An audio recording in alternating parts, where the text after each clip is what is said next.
आप देख रहे हैं भारत समाचार। नहीं रहेगा भ्रष्टाचार।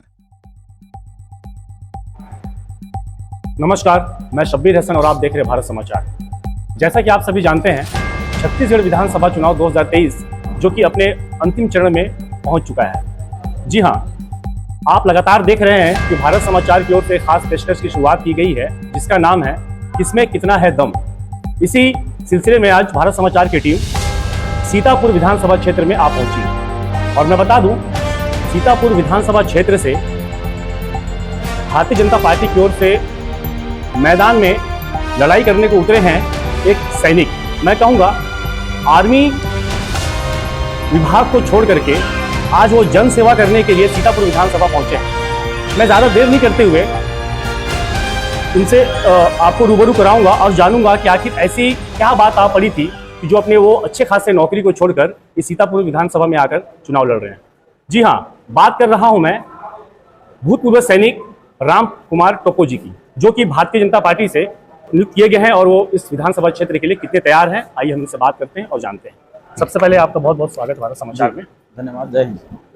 सर, जैसा कि मैंने अभी बोला कि ऐसी क्या बात आन पड़ी थी कि आपको आर्मी विभाग को छोड़ करके सीतापुर विधानसभा में विधायक के लिए चुनाव लड़ने आ गया? देखिए, मेरे जीवन का कोई ऐसा उद्देश्य था ही नहीं कभी कि मैं राजनीति में आऊँगा, लेकिन यहाँ से सीतापुर विधानसभा से हजारों युवाओं का एक पत्र आता है और एक बहन ने तो अपने खून से मुझे पत्र लिखती है। आज उसी खून से लिखे शब्दों ने, यहाँ के युवाओं की मांग ने मेरे को एक दिशा बदलने में मजबूर किया और आज मैं राजनीति में आके भारतीय जनता पार्टी का प्रत्याशी हूँ। जैसा कि अक्सर अमूमन हम सुना करते हैं कि राजनीति में आने के लिए काफ़ी सारे दांव पेच की जरूरत होती है। चूंकि आप कभी राजनीति में रहे नहीं और ना ही राजनीति परिवार के बीच में रहे, तो फिर आप इस लड़ाई के लिए किस तरह से अपने आप को तैयार किए, मोटिवेट किए? देखिए, एक सैनिक जो है हर परिस्थिति के लिए अपने आप को तैयार करता है। तरह तरह के प्रशिक्षण दिए जाते हैं कि किसी भी परिस्थिति में आदमी विचलित ना हो और देश की सुरक्षा में तैनात रहे। तो ये राजनीति में चुनौती नहीं है मुझे। क्यों? इसलिए नहीं है क्योंकि आज मुझे बुलाने वाली जनता है और जनता साथ खड़ी है, इसलिए मैं इसको चुनौती नहीं मानते हुए आज बहुत ही मैंने प्रखर रूप से आगे बढ़ रहा हूँ। सर, जैसा कि अभी आपने जिक्र किया कि एक बहन ने तो खून से खत लिख डाला था, ऐसा क्या उसमें था? तो उन्होंने थोड़ा सा हमारे दर्शकों को एक बार विस्तार से बताएं। उसका मुझे जो लास्ट वाला शब्द है वो बखूबी याद है। उसमें लिखा था कि जो आज उसके साथ हुआ अत्याचार, उसके परिवार के साथ हुआ, वो किसी और बहन के साथ ना हो, किसी और माता बहन के साथ ना हो। इसके लिए राम भैया आपको आना होगा और अपने सीतापुर के लिए नेतृत्व करना होगा। सर, जब अपने आर्मी विभाग को छोड़कर आ रहे थे तो आपके परिवार वालों की क्या प्रतिक्रिया थी? कैसा मतलब बर्ताव था आपके प्रति उनका? मेरा परिवार आज भी पूर्ण रूप से सहयोग में नहीं है, क्योंकि जब मैं इस्तीफा दे रहा था तो यहाँ तक भी कह दिया था कि घर वापस मत आना, क्योंकि आज के समय में देखिए अगर जॉब पाना काफ़ी कठिन है और सेटल एक लाइफ को मैं छोड़ के आ रहा था, तो जाहिर सी बात है कि किसी का भी परिवार मना करेगा। लेकिन आज जब देखते हैं कि नहीं, जन समर्थन मिल रहा है और लड़का सही दिशा में जा रहा है, जन कल्याण की तरफ, तो उन्हें भी गर्व होता है। सर, ये तो आपकी पर्सनल बातें थी। अब मैं राजनीति के क्षेत्र में आता हूँ। सर, जैसे कि जिस विधानसभा क्षेत्र से आप चुनाव लड़ने के लिए मैदान में आए हैं, यहाँ पर कांग्रेस पार्टी का ही एक तरह से दबदबा रहा है। पिछले चार बार के विधायक अमरजीत भगत, जो कि कैबिनेट में खाद्य मंत्री भी हैं, तो क्या आपको लगता है कि इस प्रत्याशी को आप चुनौती दे पाएंगे जो लगातार 4 बार से यहाँ पे विजयी रहा है? देखिए, 4 बार से लगातार 20 सालों तक यहाँ की जनता ने उन्हें विश्वास किया था, लेकिन आज देखिए विश्वास को इन्होंने विश्वासघात पे बदला है और सीतापुर क्षेत्र को इन्होंने माफियाओं का राज बनाया है।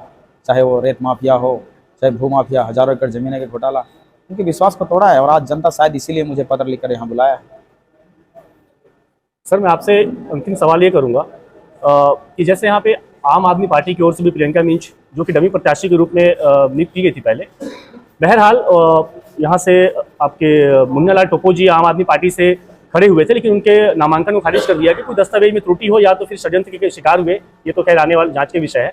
बहरहाल उनके जो डमी प्रत्याशी थी आम आदमी पार्टी, जो प्रियंका मिंज खड़ी हैं मुख्य रूप से प्रत्याशी में, तो क्या लगता है कहीं ना कहीं वो कांग्रेस पार्टी का वोट को जो अपने तरफ मत में लेंगी, तो कहीं ना कहीं इसका बीजेपी को सीधा फायदा मिलेगा? जरूर मिलेगा, क्योंकि टोटली नील तो कोई होता नहीं है। इन्होंने ग्राउंड वर्क यदि किया होगा, लेकिन बहुत ज़्यादा इसको किसी को फायदा या नुकसान होने वाला नहीं है। आज भारतीय जनता पार्टी के पक्ष में ही पूरा माहौल है, लोगों का समर्थन है। सर, मैं पिछले सत्र की बात करूं तो प्रदेश में भारतीय जनता पार्टी मैं कहूंगा कि बुरी तरह से फिरते नजर आई थी। महज 15 सीटों में सिमट के रह गई। तो क्या लगता है इस बार प्रदेश में क्या देखने को मिलेगा? कांग्रेस ने पिछली बार सत्ता में आने के लिए इन्होंने ऐसे ऐसे वादे किए, यहाँ तक कि गंगा जल हाथ में लेकर भी वादा किया। ऐसा पुराने राजनीति रिकॉर्ड कहते हैं। मैं तो सेना में था और उसका हम अपने आंखों से देखते हैं और हर व्यक्ति देखता है कि पूरे 5 साल हड़ताल की सरकार कही जाने वाली टाइप से चलाई। ऐसा कोई भी कर्मचारी ना हो, ऐसा कोई वर्ग ना जिसने हड़ताल ना किया। और आज उसी को देखते हुए आज पूरा प्रदेश में भारतीय जनता पार्टी के पक्ष में, क्योंकि विश्वास की सरकार कही जाती है, आज सरकार बनेगी।